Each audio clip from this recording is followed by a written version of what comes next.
Dear students, नमस्कार। आ चुके हैं हम एक नई वीडियो के साथ। स्टूडेंट्स, आज हम क्लास 10th के चैप्टर 7 की एक्सरसाइज 7.3 के question number 4th and 5th को सॉल्व करेंगे। स्टूडेंट्स, यदि आप गणित में 90 प्लस स्कोर करना चाहते हैं तो इस चैनल के सारे वीडियोज को ध्यानपूर्वक देखते रहें। तो बिना टाइम वेस्ट किए स्टार्ट करते हैं वीडियो।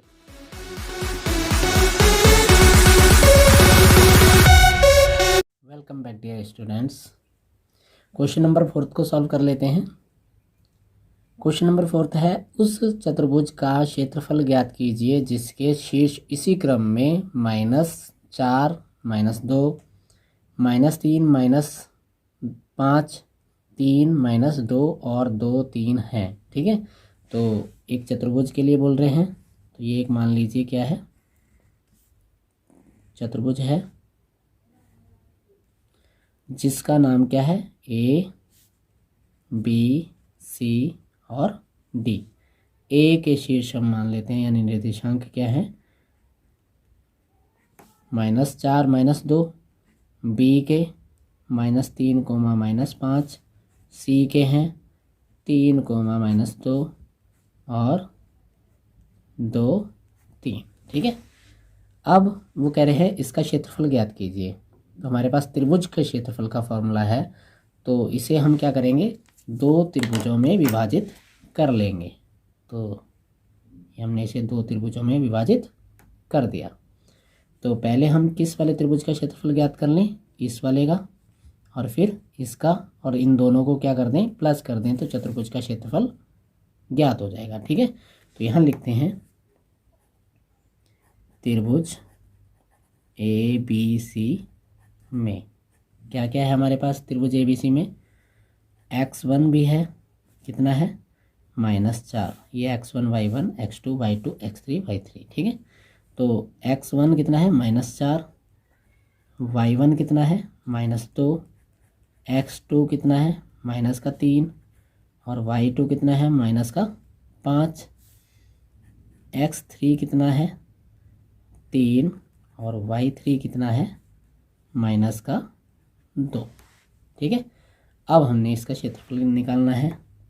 तो त्रिभुज ए बी सी का क्षेत्रफल, यानी area of triangle A B C, तो क्या होगा, 1/2 x1 y2 - y3 plus x2 y3 - y1 plus x3 y1 - y2।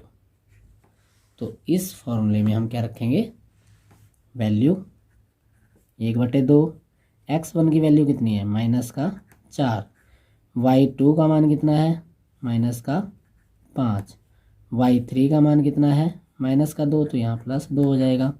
x3 का मान, x2 का मान कितना है हमारे पास, x2 का मान देखिए कितना है, -3, y3 का मान -2, और y1 का मान कितना है, फिर से 2, तो ये +2 हो जाएगा। ठीक है, प्लस x3 का मान कितना है, 3, और y1 की वैल्यू -1 और -2, यहाँ देखिए -2। ठीक है, और y2 की वैल्यू कितनी है, -5, तो ये +5 हो जाएगा। ठीक है,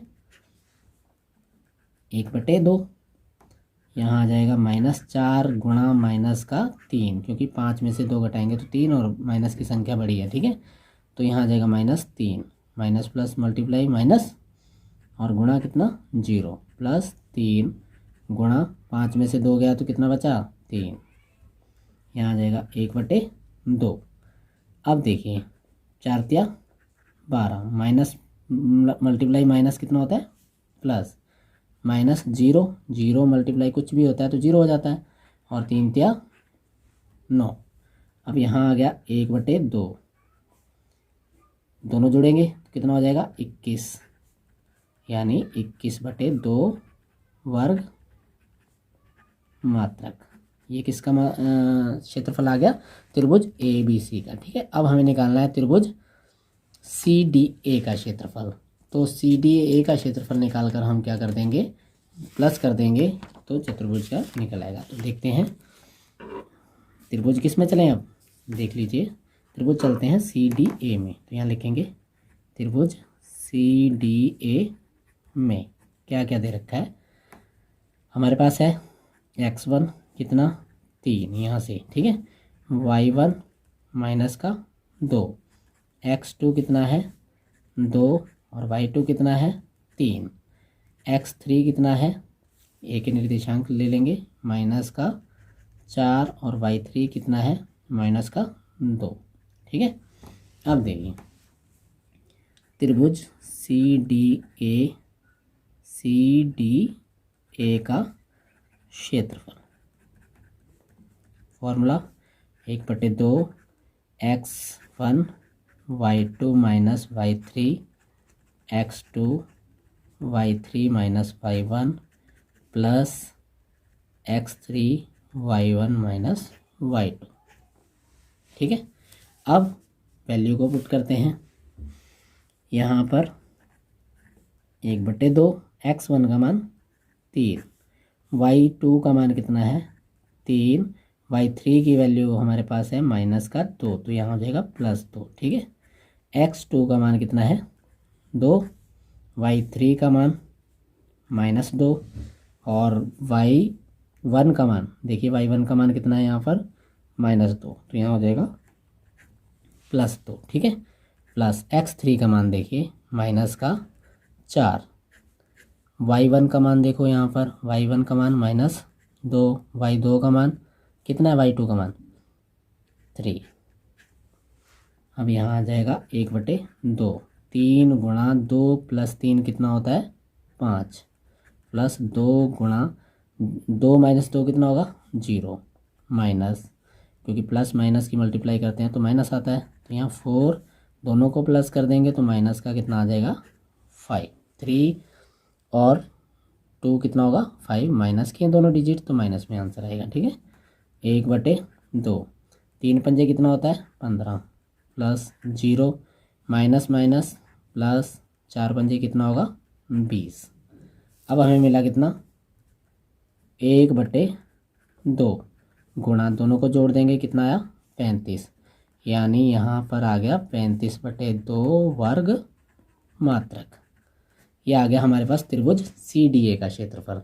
हमें निकालना क्या था, चतुर्भुज ABCD का क्षेत्रफल। तो अब हम लिखेंगे यहाँ पर चतुर्भुज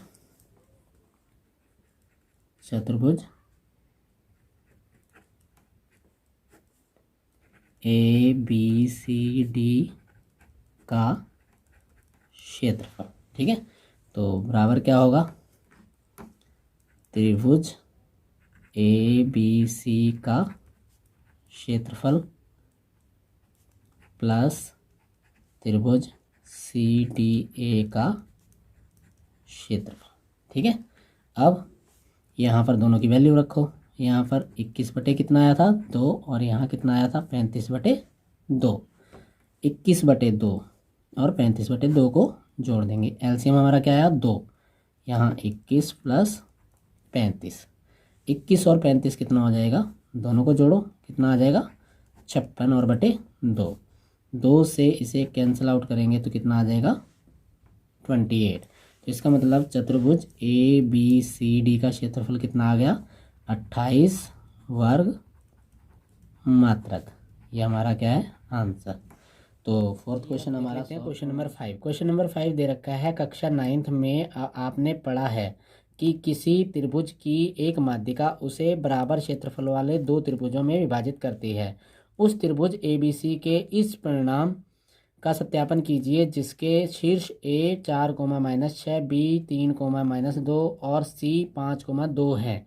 तो हमने एक त्रिभुज लेना है और त्रिभुज की एक माध्यिका खींचनी है और दोनों उससे प्राप्त दो त्रिभुजों का क्षेत्रफल बराबर प्रूव करना है। ठीक है, तो देख लेते हैं इस त्रिभुज को। तो ये त्रिभुज दे रखा है, एक त्रिभुज है जिसका नाम है ABC, जिसका नाम है A, B और C। इसकी एक माध्यिका है और इस माध्यिका को मान लेते हैं AD। ठीक है, तो A के निर्देशांक क्वेश्चन में दे रखे हैं हमारे पास। A के कोऑर्डिनेट कितने हैं 4, -6 और B के कितने हैं बी के हैं हमारे पास यहाँ से 3, -2 और सी के हैं 5, 2। ठीक है, तो सबसे पहले डी के निर्देशांक निकालने होंगे। डी क्या होगा, बी सी का मध्य बिंदु। माध्यिका होती क्या है, त्रिभुज की माध्यिका उसे कहते हैं जो किसी एक शीर्ष से किसी दूसरी भुजा पर गिराई जाती है और उस भुजा को क्या कर देती है, वो समद्विभाजित कर देती है। तो इसका मतलब डी क्या हुआ, बी सी का मध्य बिंदु। तो पहले हम डी के निर्देशांक निकालेंगे। तो क्वेश्चन नंबर 5 है, क्या दे रखा है, त्रिभुज ए बी सी में क्या क्या है, एक है ए जिसके कोऑर्डिनेट हैं 4, -6, बी जिसके कोऑर्डिनेट हैं 3, -2 और सी जिसके निर्देशांक यानी कोऑर्डिनेट हैं 5, 2। यहाँ लिखेंगे ए डी त्रिभुज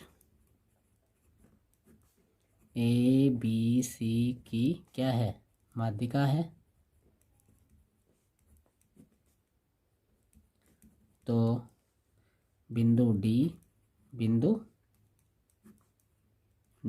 क्या होगा, बिंदु डी बी सी का मध्य बिंदु होगा, अब हमें डी के निर्देशांक ज्ञात करने हैं। तो यहाँ लिखेंगे डी के निर्देशांक। मध्य बिंदु का फॉर्मूला सभी को पता होगा, x बराबर x1 + x2/2 होता है और y कोऑर्डिनेट कैसे निकलता है, y1 + y2/2। अब d के लिए, इस d के लिए x1 y1 x2 y2 ये होंगे। ठीक है, तो x1 देखिए क्या है, यहाँ पर x बराबर हो जाएगा, x1 होगा 3 + x2 5 और बटे 2। तो x बराबर आ जाएगा 8/2, मतलब 2 चौके 8। x बराबर कितना मिला, 4।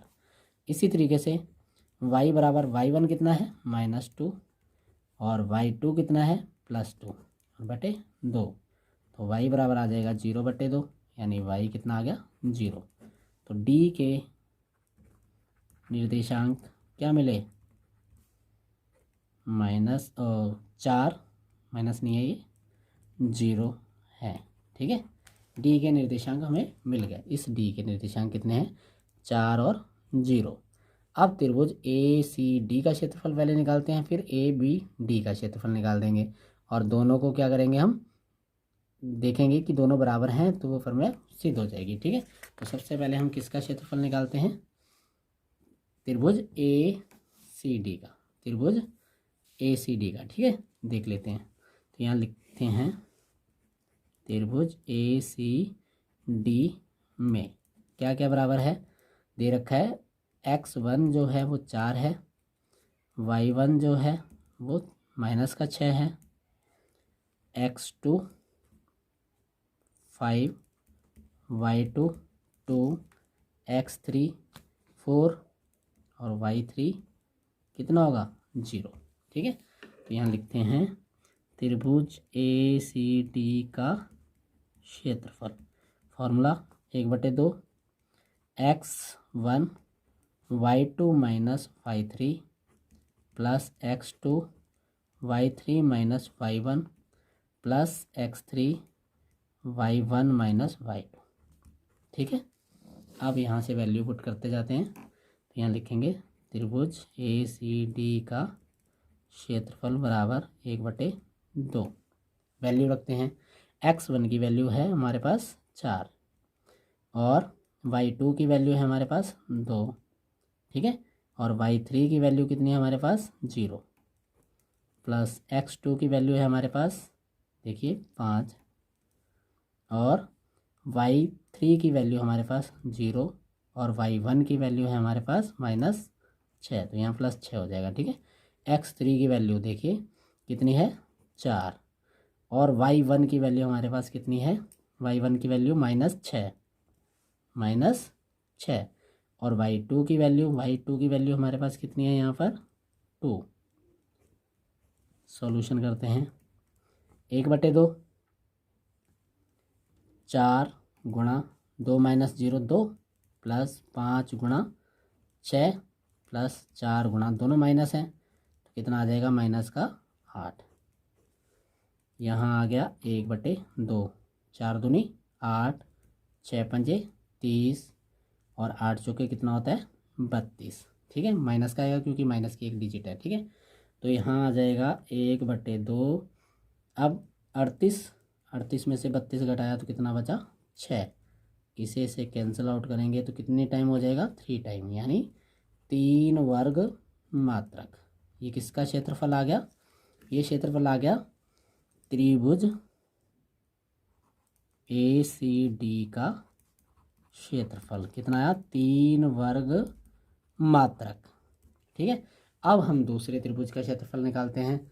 तो दूसरा त्रिभुज क्या है, दूसरा त्रिभुज है हमारे पास, देखिए दूसरा है ADB या ABD लिख सकते हैं। ठीक है, तो यहाँ से त्रिभुज ABD में क्या क्या दे रखा है, ए के कोऑर्डिनेट x1 y1 होंगे, यानी x1 बराबर कितना है 4, y1 बराबर -6, x2 बराबर कितना है 3, y2 बराबर -2, x3 कितना है यहाँ पर d के कोऑर्डिनेट कितना है 4 और y3 कितना है 0। अब यहाँ से हम इस त्रिभुज का क्षेत्रफल भी ज्ञात करते हैं।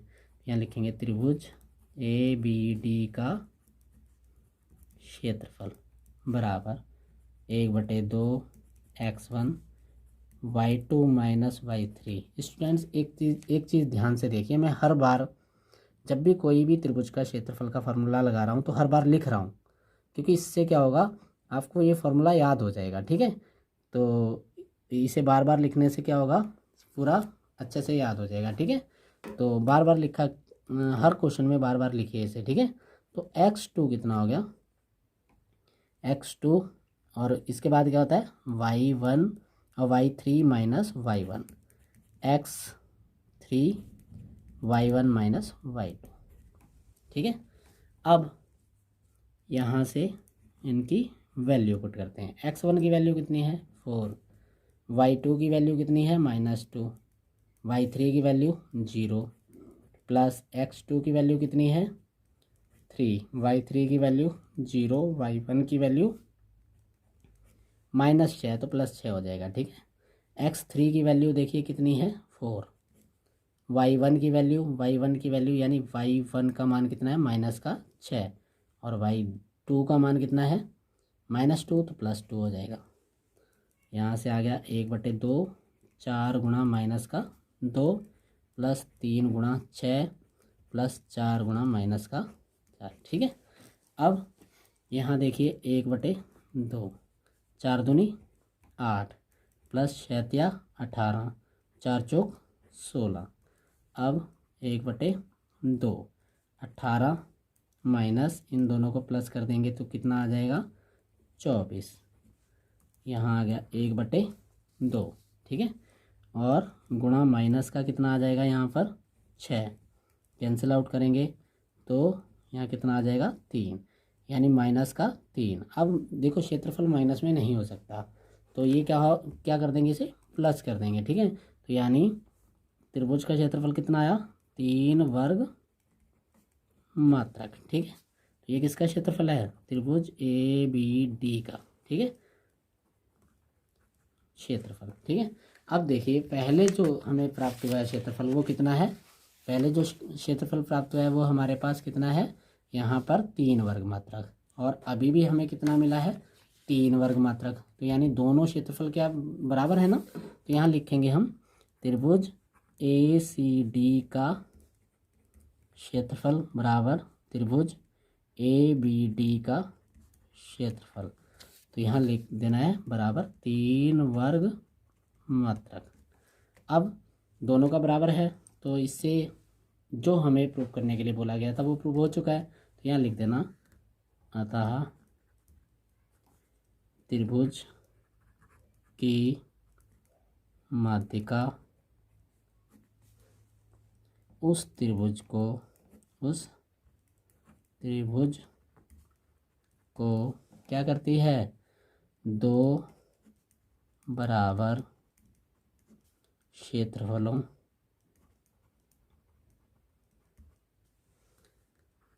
वाले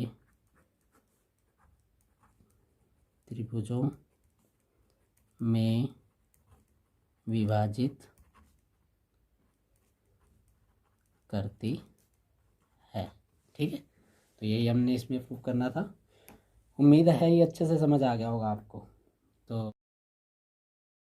तो स्टूडेंट्स, हमारे क्वेश्चंस कंप्लीट हो चुके हैं। यदि आपको ये अच्छे से समझ आ गया तो लाइक करें, कमेंट करें, अपने दोस्तों के साथ शेयर करें, चैनल को सब्सक्राइब कर लें। बोर्ड एग्ज़ाम की अच्छी से तैयारी के लिए।